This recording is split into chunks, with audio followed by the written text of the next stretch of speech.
Hello, my darling, and welcome to today's story time. Chapter 17. Pinocchio eats sugar, but refuses to take medicine. When the undertakers come for him, he drinks the medicine and feels better.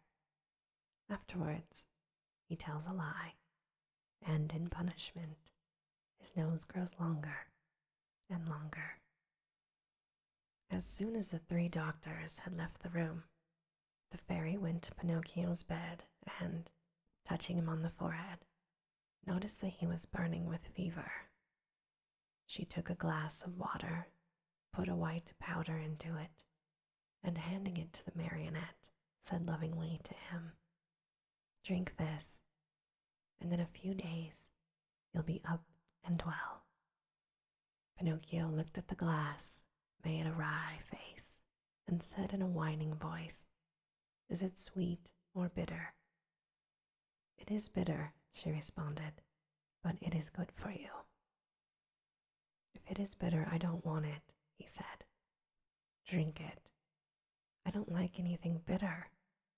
"Drink it, and I'll give you a lump of sugar to take the bitter taste from your mouth." "Where's the sugar?" "Here it is," said the fairy, taking a lump from the golden sugar bowl. "I want the sugar first, then I'll drink the bitter water," he said. "Do you promise?" "Yes." The fairy gave him the sugar, and Pinocchio, after chewing and swallowing it in a twinkling, said, smacking his lips, "If only sugar were medicine, I should take it every day." "Now keep this promise," she said, "and drink these few drops of water. They'll be good for you." Pinocchio took the glass in both hands and stuck his nose into it. He lifted it to his mouth and once more stuck his nose into it. "It is too bitter," he said, "much too bitter. I simply can't drink it." "But how do you know when you haven't even tasted it?" she asked. "I can imagine it. I can smell it. I want another lump of sugar, and then I'll drink it." The fairy, with all the patience of a good mother, gave him more sugar and again handed him the glass.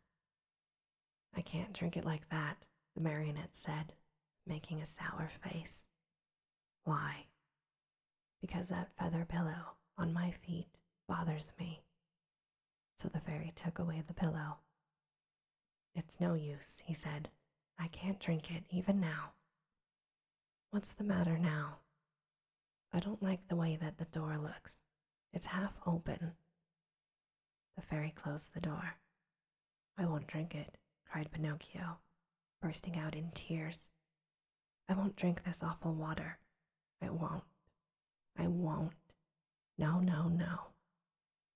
"My boy," she said, "you'll be sorry." "I don't care." "You are very sick, Pinocchio." "I don't care." "In a few hours, the fever will take you away, far away, to another world." "I don't care." "Aren't you afraid of death?" she asked. "Not one bit. I'd rather die than drink that awful medicine." At that moment, the door of the room flew open, and in came 4 rabbits, as black as ink, carrying a small black coffin on their shoulders. "What do you want from me?" asked Pinocchio. "We have come for you," said the largest rabbit. "For me? But I'm not dead yet." "No, you're not dead yet. But you will be in a few moments, since you've refused to take the medicine, and you know it will make you well." "Oh, fairy, my fairy," Pinocchio cried out. "Give me that glass then, quick, please. I don't want to die. No, not yet. Not yet." And holding the glass with his 2 hands, he swallowed the medicine in one gulp. "Well," said one of the rabbits, "this time we made the trip for nothing." And turning on their heels, they marched solemnly out of the room, carrying their little black coffin and muttering and grumbling between their teeth. In a twinkling, Pinocchio felt fine. With one leap, he was out of bed and into his clothes.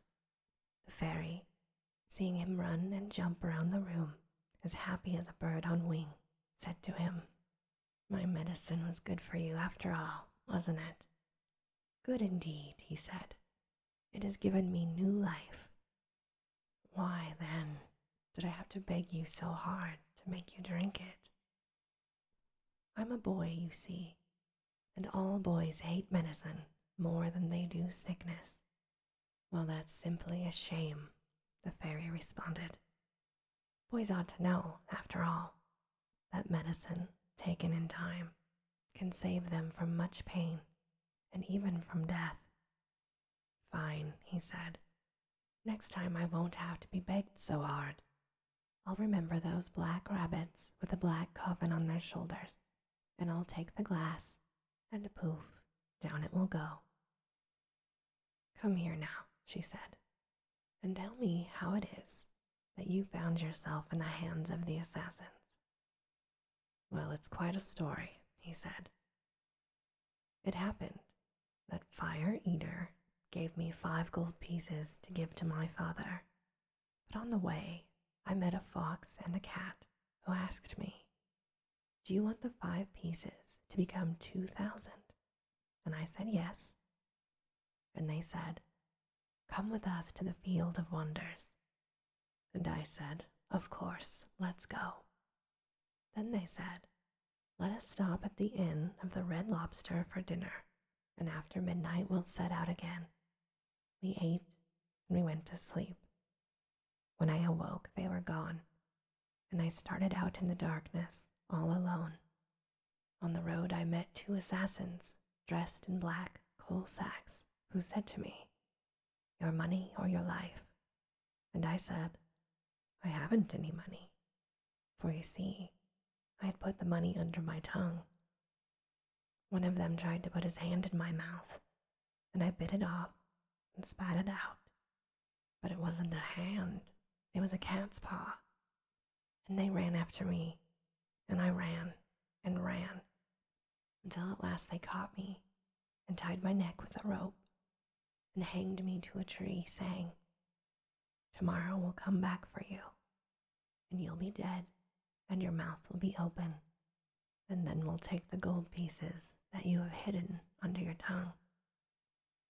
"Where are the gold pieces now?" the fairy asked. "I lost them," answered Pinocchio. But he told a lie, for he had them in his pocket. As he spoke, his nose, long though it was, became at least 2 inches longer. "And where did you lose them?" "In the wood nearby." At this second lie, his nose grew a few more inches. "If you lost them in the nearby wood," said the fairy, "we'll look for them and find them, for everything that is lost is always found in that forest." "Well, now, I remember," replied the marionette, becoming more and more confused. "I did not lose the gold pieces, but I swallowed them when I drank the medicine." At this third lie, his nose became longer than ever, so long that he could not even turn around. If he turned to the right, he knocked it against the bed or into the window panes. If he turned to the left, he struck the walls or the door. If he raised it a bit, he almost put the fairy's eyes out. The fairy sat looking at him, laughing. "But why do you laugh?" the marionette asked her, worried now at the sight of his growing nose. "I am laughing at your lies, Pinocchio." "Well, how do you know that I'm lying?" "Lies, my boy, are known in a moment. There are 2 kinds of lies: lies with short legs and lies with long noses. Yours, just now, happen to have very long noses." Pinocchio, not knowing where to hide his shame, tried to escape from the room, but his nose had become so long that he could not get it out the door. Chapter 18. Pinocchio finds the fox and cat again and goes with them to sow the pieces in the field of wonders. Crying as though his heart would break, Pinocchio mourned for hours over the length of his nose. No matter how hard he tried, it would not go through the door. The fairy showed no pity towards him, as she was trying to teach him a good lesson, so he would stop telling lies. It was indeed the worst habit any boy might acquire. But when she saw him, pale with fright, and with eyes half out of his head from terror, she began to feel sorry for him and clapped her hands together. 1,000 woodpeckers flew in through the window and settled themselves on Pinocchio's nose. They pecked and pecked so hard at the enormous nose that in a few moments it was the same size as before. "Oh, how good you are, my fairy," said Pinocchio, drying his eyes, "and how much I love you." "I love you too," answered the fairy. "And if you stay with me, you may be my little brother, and I'll be your good little sister." "I should like to stay," said Pinocchio. "But what about my poor father?"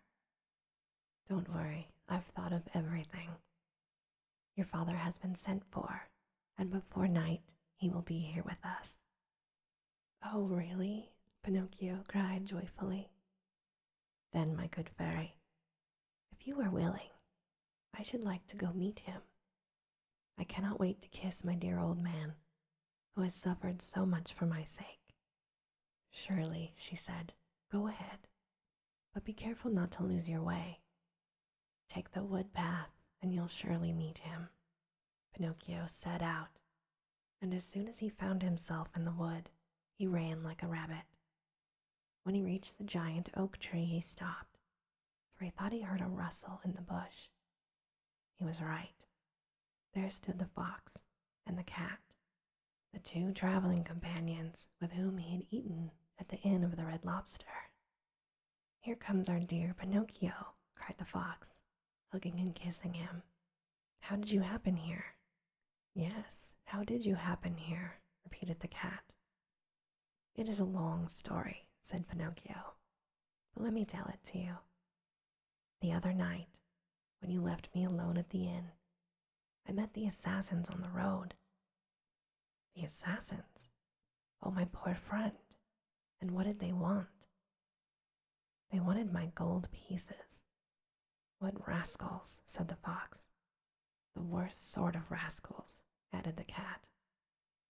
"But I began to run," continued Pinocchio, "and they after me, until they overtook me and hung me to the limb of that oak tree." Pinocchio pointed to the giant oak nearby. "Could anything be worse?" said the fox. "What an awful world to live in. Where shall we find a safe place for gentlemen like ourselves?" said the cat. As he said this, Pinocchio noticed that the cat carried his right paw in a sling. "What happened to your paw?" he asked. The cat tried to answer, but he became so terribly twisted in his speech that the fox had to help him out. "Oh, my friend is too modest to answer," said the fox. "I'll answer for him. About an hour ago, we met an old wolf on the road. He was half starved and begged for help. Having nothing to give him, what do you think my friend did out of the kindness of his heart? With his teeth, he bit off the paw of his own front foot and threw it at the poor beast, so that he might have something to eat." As he spoke, the fox wiped away a tear. Pinocchio, almost in tears himself, whispered into the cat's ear, "If all cats were like you, how lucky the mice would be." "And what are you doing here?" the fox asked Pinocchio. "I'm waiting for my father, who will be here any moment now." "And your gold pieces?"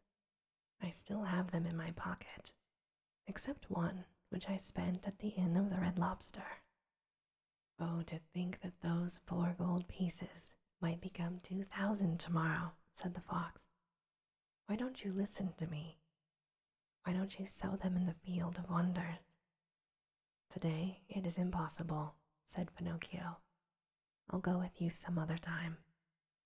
Another day will be too late, said the fox. Why?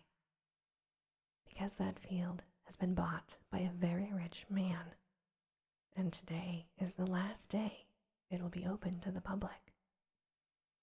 Well, how far is the field of wonders? It's only 2 miles away, said the fox. Will you come with us? We'll be there in half an hour. You can sow the money, and after a few minutes, you will gather your 2,000 coins and return home rich.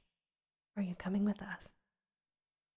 Pinocchio hesitated for a moment before answering, for he remembered the good fairy, old Geppetto, and the advice of the talking cricket. Then he ended by doing what all boys do when they have no heart and little brain. He shrugged his shoulders and said to the fox and cat, Let us go. I am with you. And thus they went.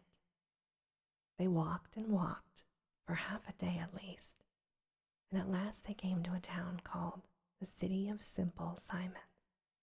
As soon as they entered the town, Pinocchio noticed that all the streets were filled with hairless dogs, yawning from hunger, with sheared sheep, trembling with cold, with combless chickens, begging for a grain of wheat, with large butterflies, unable to use their wings because they had sold all of their lovely colors, and tailless peacocks, ashamed to show themselves, and with bedraggled pheasants, scuttling away hurriedly, grieving for their bright feathers of gold and silver, lost to them forever. Through this crowd of paupers and beggars, a beautiful coach passed now and again. Within it sat either a fox, a hawk, or a vulture. Where is the field of wonders? Asked Pinocchio, growing tired of waiting. Be patient. It is only a few more steps away. They passed through the city, and just outside the walls, they stepped into a lonely field, which looked more or less like any other field. Here we are, said the fox to the marionette. Dig a hole here and put the gold pieces inside. Pinocchio obeyed. He dug the hole, put the 4 gold pieces into it, and covered them up very carefully. Now, said the fox, go to that nearby brook. Bring back a pail full of water and sprinkle it over the spot. Pinocchio followed the directions closely, but as he had no pail, he pulled off his shoe, filled it with water, and sprinkled the earth which covered the gold. Then he asked, Anything else? Nothing else, answered the fox. Now we can go. Return here within 20 minutes, and you will find the vine grown and the branches filled with gold pieces. Pinocchio, beside himself with joy, thanked the fox and the cat many times and promised them each a beautiful gift. We don't want any of your gifts, answered the fox and cat. It is enough for us that we have helped you to become rich with little or no trouble. For this, we are as happy as kings. They said goodbye to Pinocchio, and wishing him good luck, went on their way. And this, my darling, ends our story time for today. As always, I hope that you have very sweet and creepy dreams.